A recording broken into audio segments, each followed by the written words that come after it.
Good evening and welcome to Edessa, the Dark Crusade. Tonight we find ourselves in the streets of Edessa. Well, nightly streets in the area of the city that is known as Abraham's Fountain, the northern part. Madeline is walking alone through the streets. She's on her way to meet someone who she hasn't really dealt with a lot. She's been involved in a fairly short combat towards her, which ended in a weird way. But tonight well, actually, she's not quite sure what's gonna happen. But she does want to talk to this person about the future of the city. Well, many other things. But she doesn't even know if you'll give her the time of night or even acknowledge her. Quite a few things that's on her mind as she moves towards this place that she thinks or has heard that this wishing a woman normally frequents.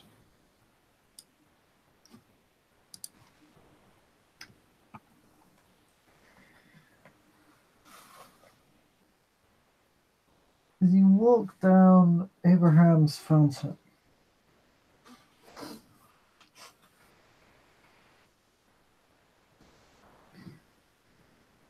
a very unusual place for predators of the night to be.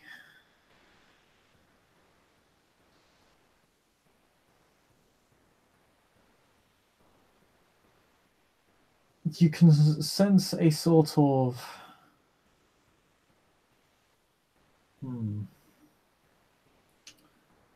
clarity to the air.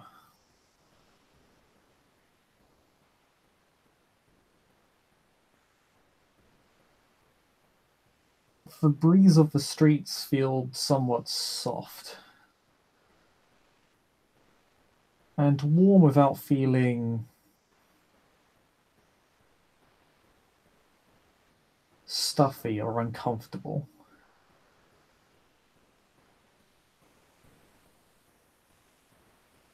It reminds you in both a sort of comforting and very frightening fashion of that of a hearth fire.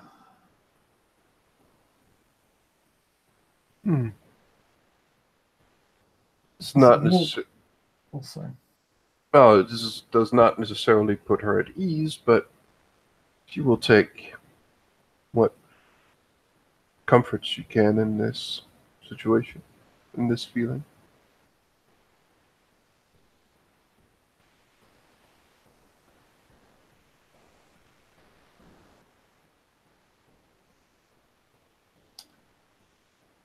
as you continue to walk down, this feeling persists. It doesn't grow in particularly strong or particularly weak. It remains consistent.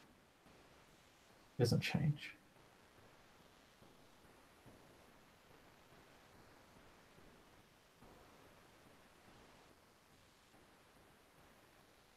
Until you begin to reach the end of the street you're on.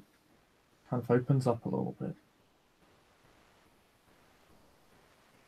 And you see a lot of people hanging around the area. Lots of people just kind of chatting just outside their homes, inside the little back streets, side streets between the houses. In the little opening, many people are gathered. Many dozens, actually.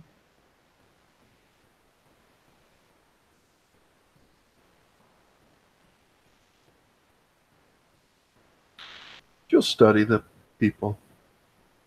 She's wearing her black cloak and her hood, so she's not necessarily just show her face immediately. Are these commoners, beggars? Commoners, people who earn a living but aren't particularly rich. Fair enough.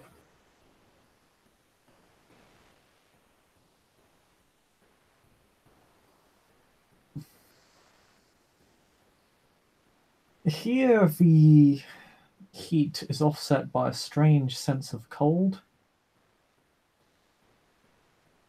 It's a rather paradoxical feeling because they don't necessarily interact with each other. It's almost as if they exist independently of each other.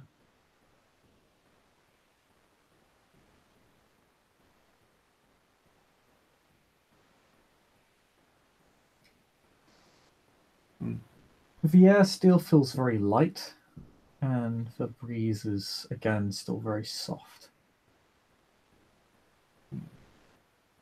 But as you begin to approach, you are quite noticeable to the commoners. Actually, they most of them just kind of look at you. But as you continue to walk on,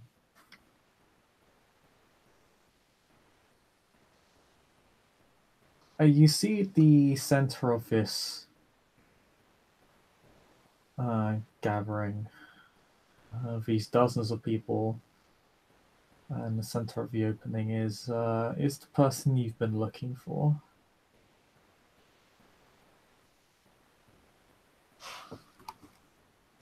He appears to be tending to the mortal folk of these areas.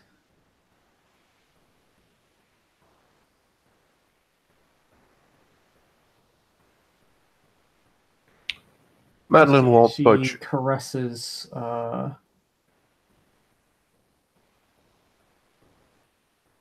a young child's face. A plague scar that was on their cheek just kind of vanishes. Their face somewhat deformed by disease, kind of being not really molded because there's no real effort. It's not like flesh crafting. Particularly someone who's had to deal with flesh crafting, it's a very distinct looking motion. It's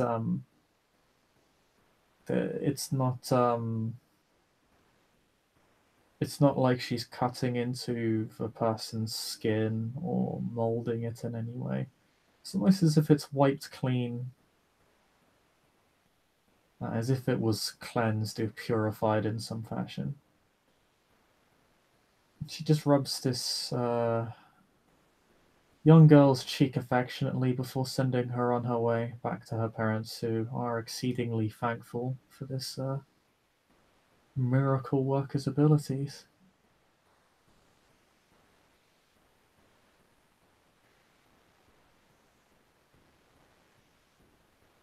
And they call her by the same name that you know her as the Wishing Woman.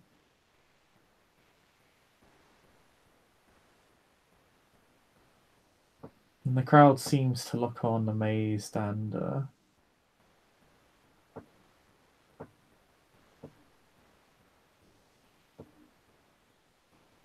inspired by the Wishing Woman's display of power.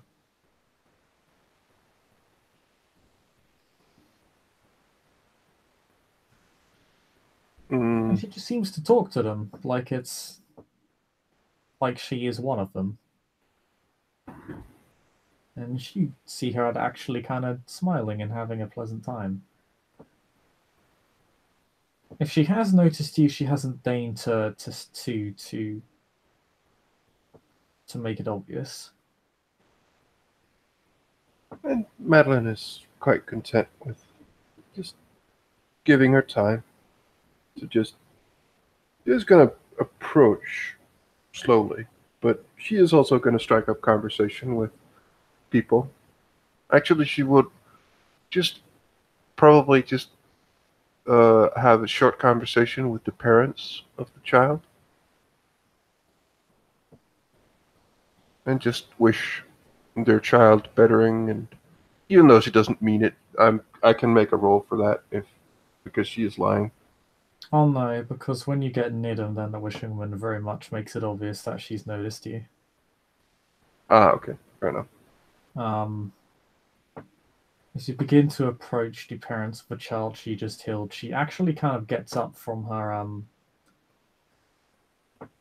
it's kind of like a small tree in the center of the opening. It's kind of like there's how to put it.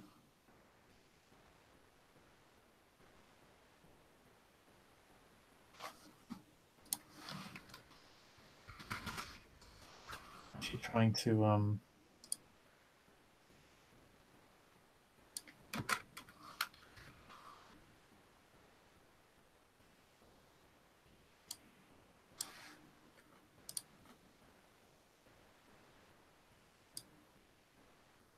I can't remember the term for it. I don't know what the name for it is. It's effectively sort of a sort of like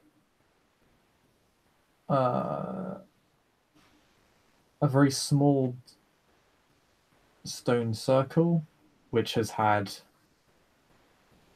dirt poured into it, and obviously seed of a tree, which has grown into the tree.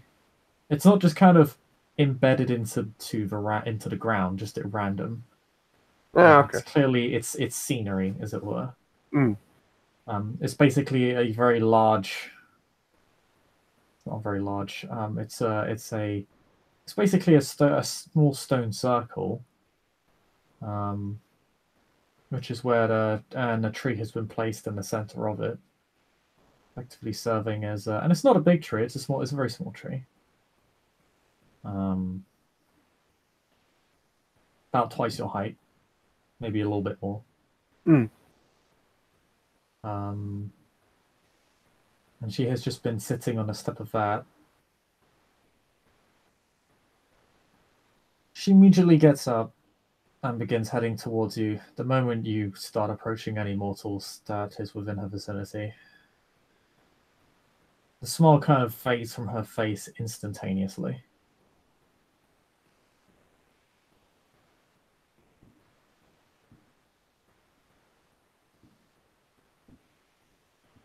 Yeah. Madeline will. She knows that this, well, person, but also entity, which is, let's just let's just be honest, is quite more powerful than her, and God knows how old. She's not gonna try to fake a smile. She's just gonna have a fairly business, pretty much the display picture. Not really a smile. She just curtsies towards her as she comes up.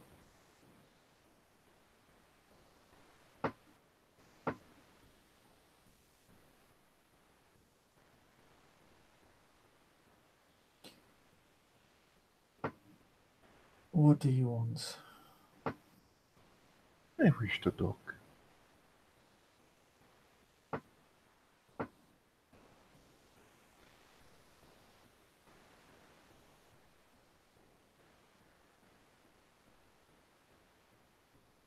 I always say that.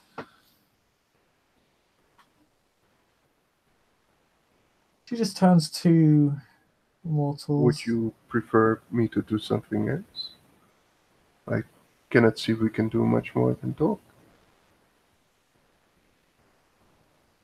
I'll only be gone for a few minutes, don't worry.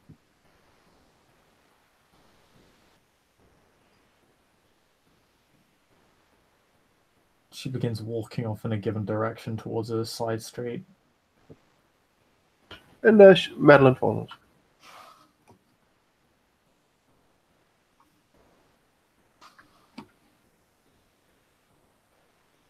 She takes a shelter in a small alcove in one of the side streets, which kind of open up into a very small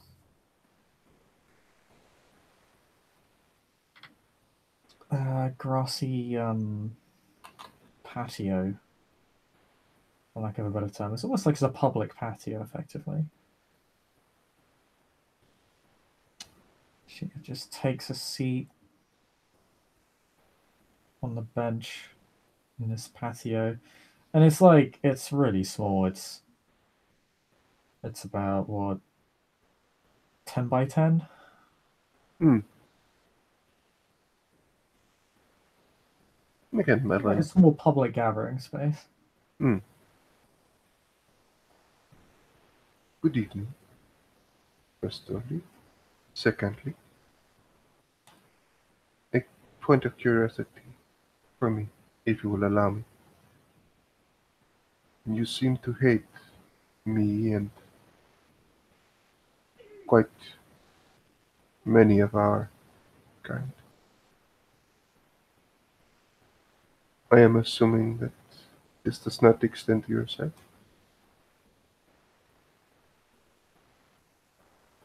What are you talking about? A curiosity. You do not seem to enjoy company of, well, from what I have seen, any of our kind. Would any reasonable person? I suppose not, depending on one's perspective. Well, then your question has been answered. Is that all you wish to hear from me this evening? No, no, it is not. I wish for this city to exist, for this city to survive. You are planning something that will have quite the impact on this city's future. If it is within my power to help you in this, I will.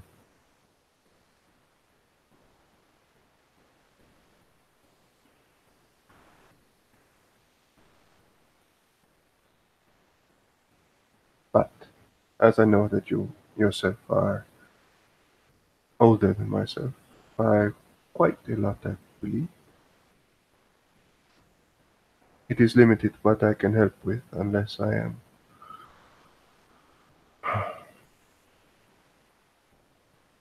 given certain instructions or orders.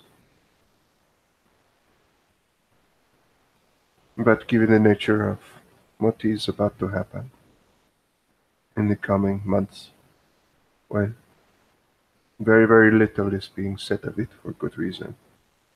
But I do wish to help this city and help people despite what people might say of me.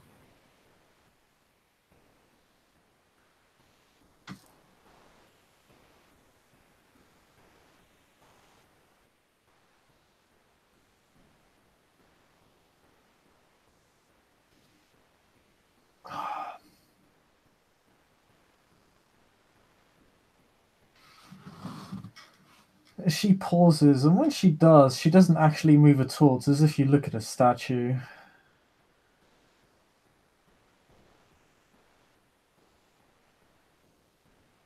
Just completely pale and stock still.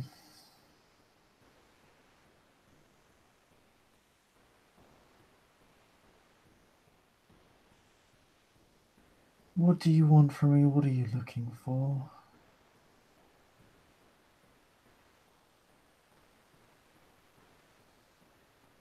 Or a way to stop these infernalists. And I suspect that you will wish the same.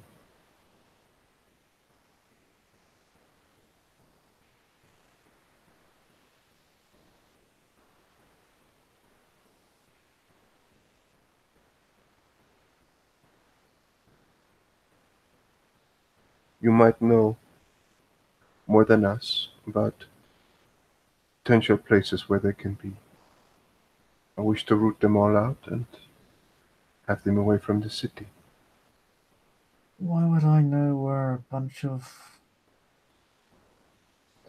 psychopathic serial killers are any better than yourself? What makes you think that if I did know, I wouldn't have destroyed them already? Because you are not alone. And perhaps there are plans that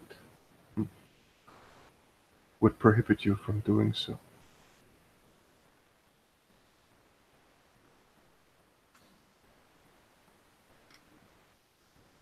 And yet these same limitations would not apply to yourself. No.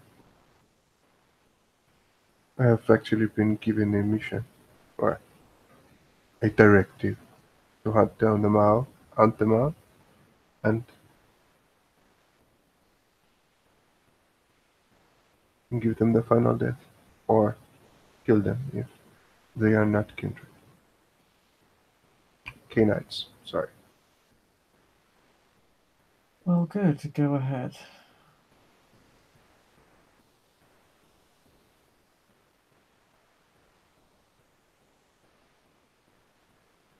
I do wish to ask one more thing.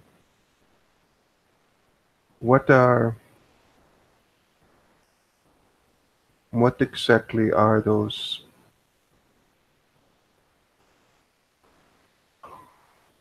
that thing that was exhibited at the Toreador's exhibit, that stone tablet that certainly was all it took the town? What are they?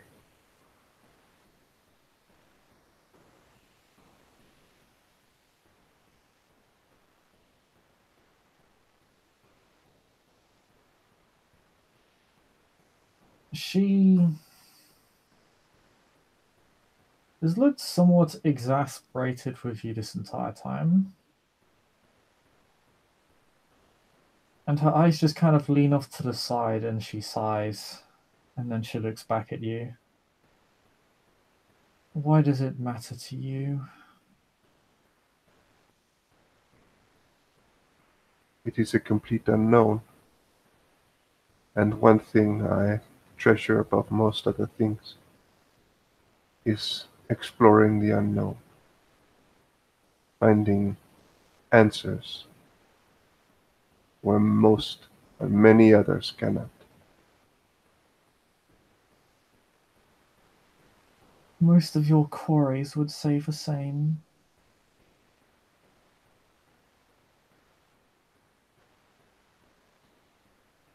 But I would never do what they do.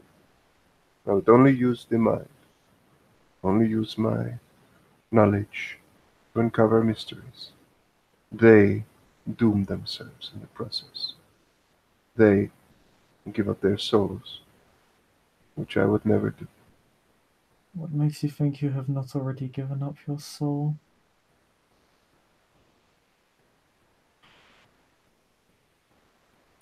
I am convinced that I have not, but it is true.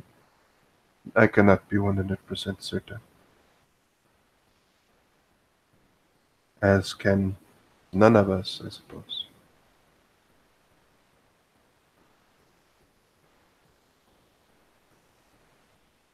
I believe you would know more of it. You certainly seem to do a lot of saving. Saving of souls, saving of lives. Well, I certainly know which ones are doomed.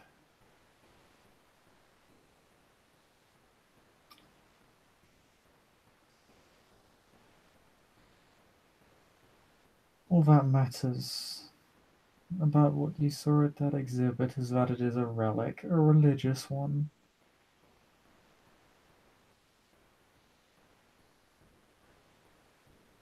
Hmm. Very personal to a specific individual.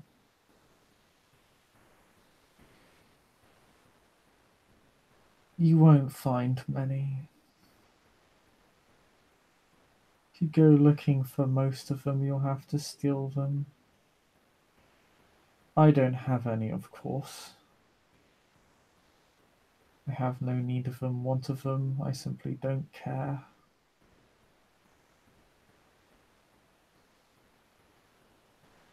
But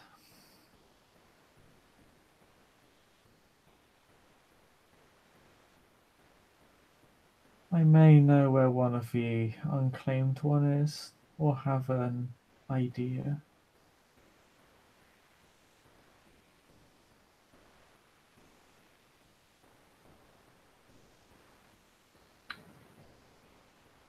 Would that be something you would tell me, or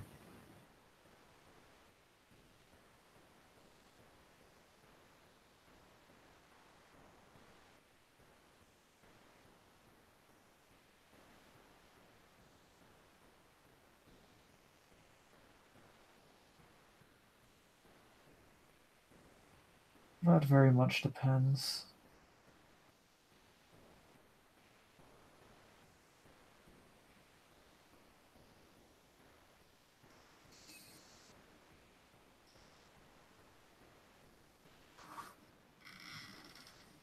How many more of these people are you going to lead into God knows where, never to be seen again?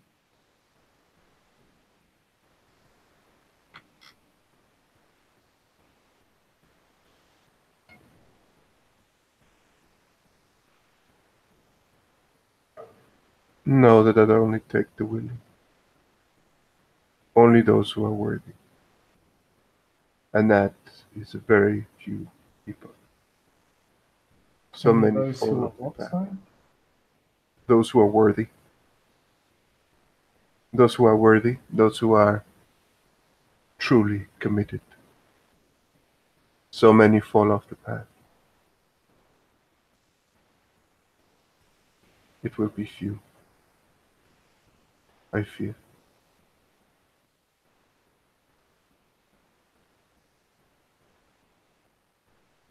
Good. One day I hope there are none.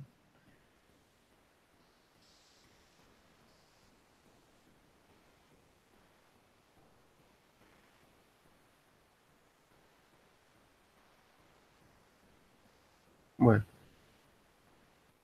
depending on how events will unfold these coming nights and months, you might get your wish soon.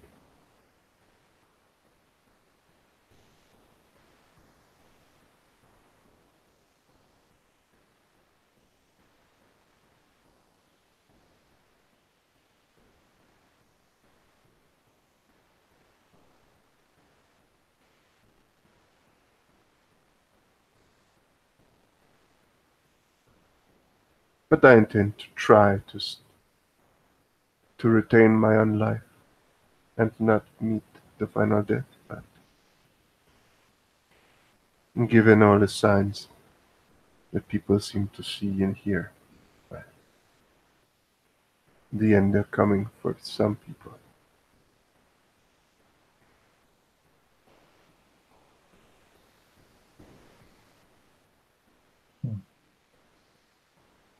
She seems to mull something over in her head, and it leaves her disappointed.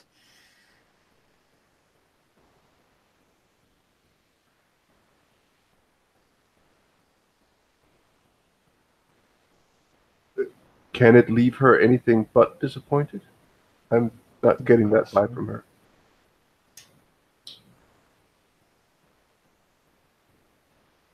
I'll make it simple, I'll tell you, but if I tell you to hand over a mortal to me, you will.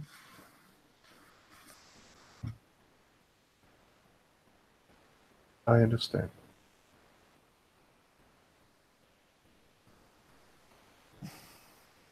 This I will honor.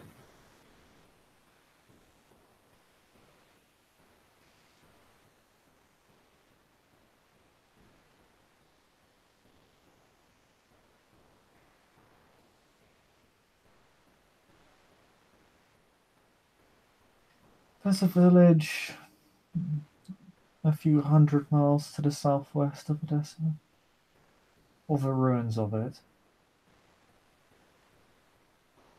It's possible you may find something there, I cannot be certain.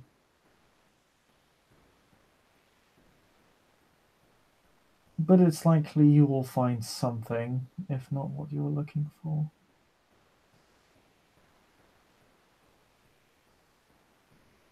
Madeline will get the name and the whereabouts of this, she will say. I most humbly thank you, my elder. She'll give you the location. It's not on any maps. So locating it is actually going to be a troll, even with the information you've been given, Mm-hmm. because you don't really have any real directions or points of reference other than word of mouth. Mm-hmm.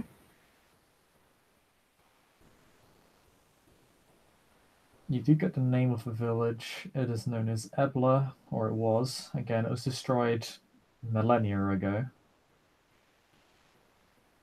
Hmm.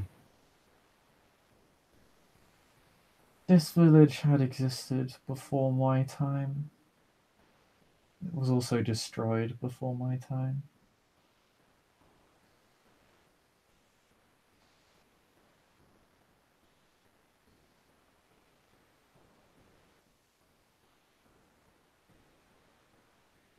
I thank you for this. It's only ever attracted the worst of us. Then I will be careful.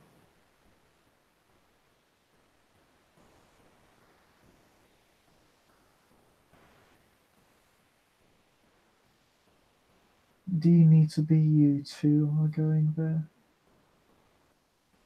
Sorry, what did you say? She says, do you really need to be? After all, you two are going there.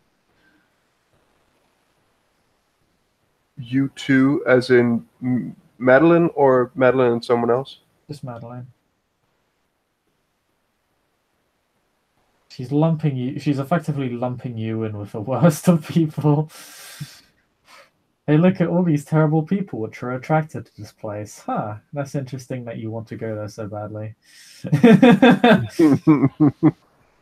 Madeline will crack a smile, actually. She will just say, would you really think less of me if I was giving up to the beast? Would that not make me worse? It would certainly make my work very simple. I am in control of my beast. Surely you cannot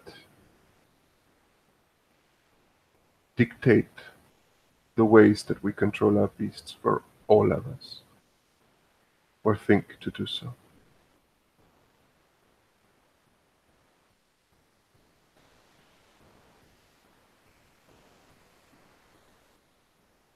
Is that meant to be some sort of justification?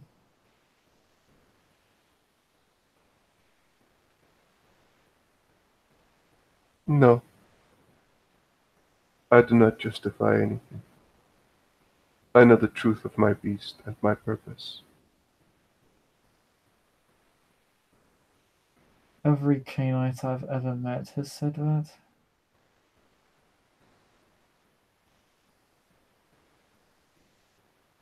Well, I suppose then it is in our nature, and that you are correct.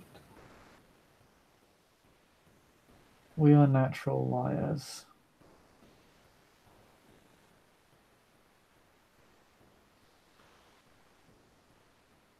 If you're going to go down there, I'd recommend taking a coterie with you.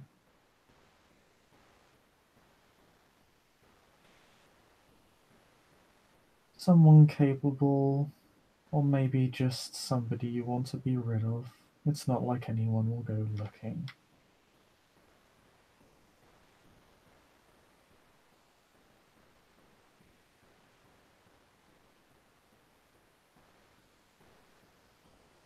She thinks on that for a moment. She just looks at her. Of course, And if you don't want to go to the trouble, you can just steal one.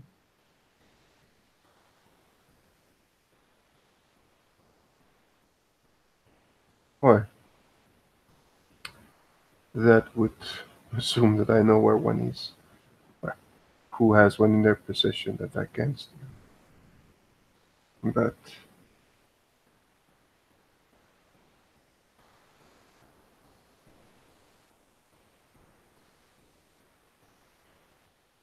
why?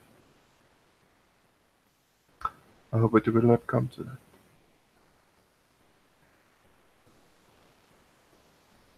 It wouldn't surprise me.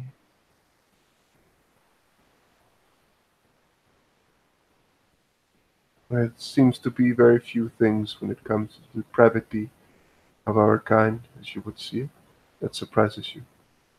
But such is the way of a long, long existence, I suppose. And much like my existence, I find this conversation tiring. She just gets up and begins to walk away. And Madeline will walk the other way.